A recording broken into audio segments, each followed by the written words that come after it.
It's time for Over There with Mirella Rastorfer. Mirella is our European correspondent. She joins us weekly. I don't know if it's as snowy and cold there as it is there in Switzerland, I should say, as it is here in the Northeast, but we will find out, assuming that that's even where she is. Hello, Mirella. How are you? Hello, Jill. Thank you. Very well. Yes, to answer your weather question, we are having a wonderful spring. Almost 2 weeks without rain, only sunny every single day. So we feel more like in the south of France as in Switzerland at the moment. But let's wait and see. Sometimes winter says hello again in April. In the meantime, I thought about two topics for us today. Because one concern the basic income that many countries are talking about, and since we have also talked about this, I wanted to give a little update on the project in Finland. As you remember, Jill, from January 2017 until December 2018, 2,000 unemployed Finns got a monthly payment of about $630. This was a project that was supposed to be running over 2 years. But after 1 year, the first results were not encouraging. And basically, as far as I understand, the project is not going to go ahead. So this Finland basic income is only meant to be a little income monthly in order maybe to see if unemployed people would have then felt more relaxed and less stressed about finding a job at one point.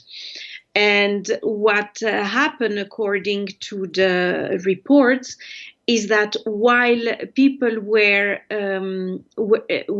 really feeling more happy because they obviously had a little bit less of the anxiety that being jobless would obviously provoke, they didn't necessarily find more jobs, nor are they sure that they even tried to definitely find a job. This basic income idea is not the same as another idea that goes around these days, which would be a universal basic services that would include education for all, healthcare for all, and transport free for all. So all of these are in a way small tests to see in the future what could be implemented in order to avoid poverty and in order to avoid that many people eventually are kicked out of the regular society curses, and it is supposed to bring also some kind of a solution when artificial intelligence is going to somehow replace a certain quantity of jobs. So there is definitely this need and also this will of finding maybe a solution in between that would give people the possibility to survive, even if if one doesn't have necessarily the perfect job or a job at all. at all times. Unfortunately, this seemed to have stopped in Finland. They were not convinced by this experience. But let's not forget, a lot of those experiences, a lot of those tests are made under certain political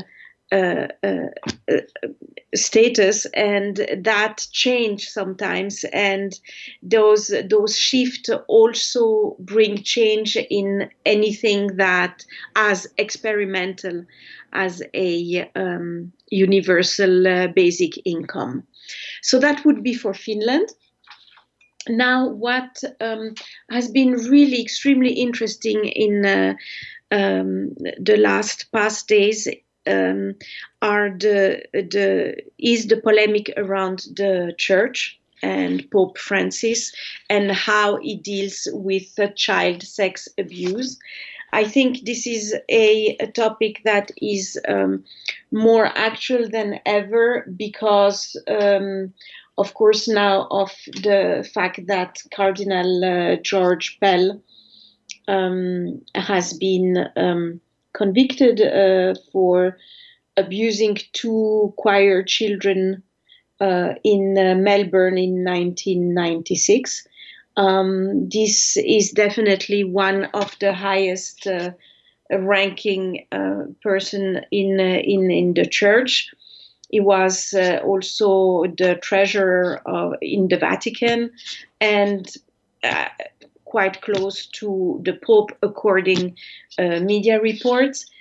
So what he didn't happen in Europe, so it's not directly linked to our topics today, but it only shows that those children's sex abuse are not limited to one country. Of course, he is the last one who has been now accused, is going to appeal. So nobody really knows what's going to happen.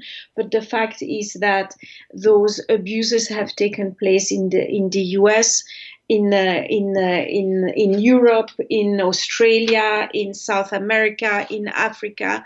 I guess there are basically no place that did not face this kind of accusation. A report from 2004 shows that more than 4,000 US Roman Catholic priests have faced sexual abuse allegations. This is only for the US, but it's equally big for the rest of the world. And there have been even nuns that have been abused, which really sound quite almost impossible. But the Pope did acknowledge that they have been abused. In one case, they have been even kind of used as slaves. It's just a very impressive and sad report on sex abuse. But to come back on the sex abuse related to children, a conference in the past few days has been taken place in the Vatican called Protection of Minors in the Church.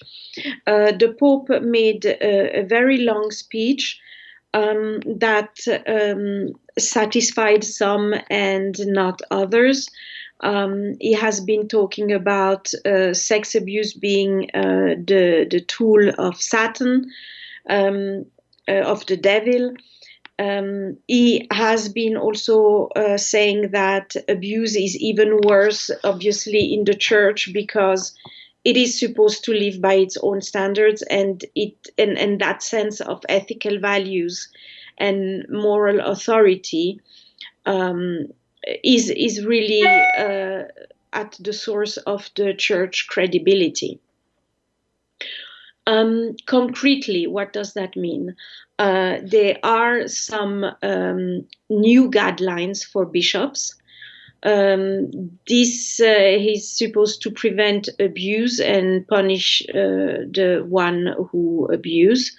It's some kind of code of conduct. He also said that while previously such abuses were supposed to be internally dealt with and reported to the church directly, now such cases will have to be reported to police and will have to be investigated under the law of the country that is concerned. Those are more or less the concrete measures that he talked about. It seems that other measures are going to be announced, but for the moment, that's about it. And this is why some people and victims actually have been very disappointed in his speech that was full of metaphors and very interesting, but somehow a little bit general and a little bit vague. I have listened to it, and it's definitely a speech that needs to be complemented, to be added to some detailed steps and action, hopefully soon enough. I think the Pope is trying to answer to this crisis his way, but it seems like it is not really answering the many questions of victims mainly, who would have hoped, I guess if I understood correctly, that he would really have spoken about a zero tolerance law from him. He has the power to do so, but he did not go so far. Now, what's interesting is a case from a woman called Christelle. It's not the real name, it's to protect her. It has been reported from the BBC.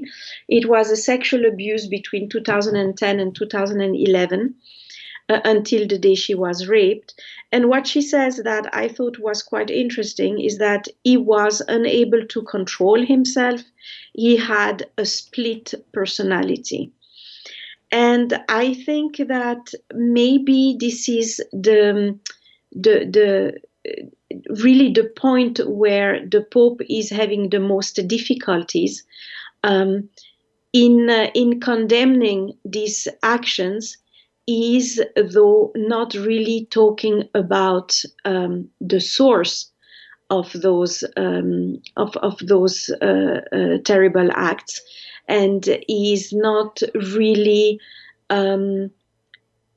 mentioning what it means for the priest, what it means for the church, what it means for the believers. And just punishing is absolutely the right thing to do, at least in the eyes of the victim and in the eyes of most people.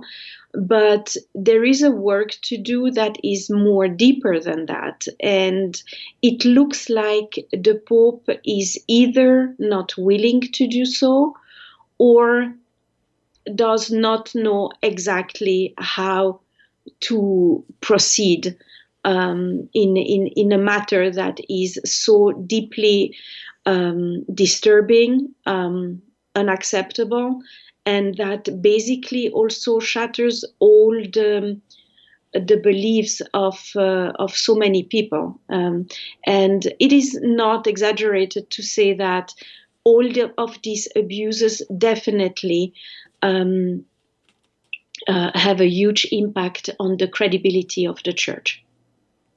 Thank you very much, Mirella Rastorfer. Over there. My pleasure.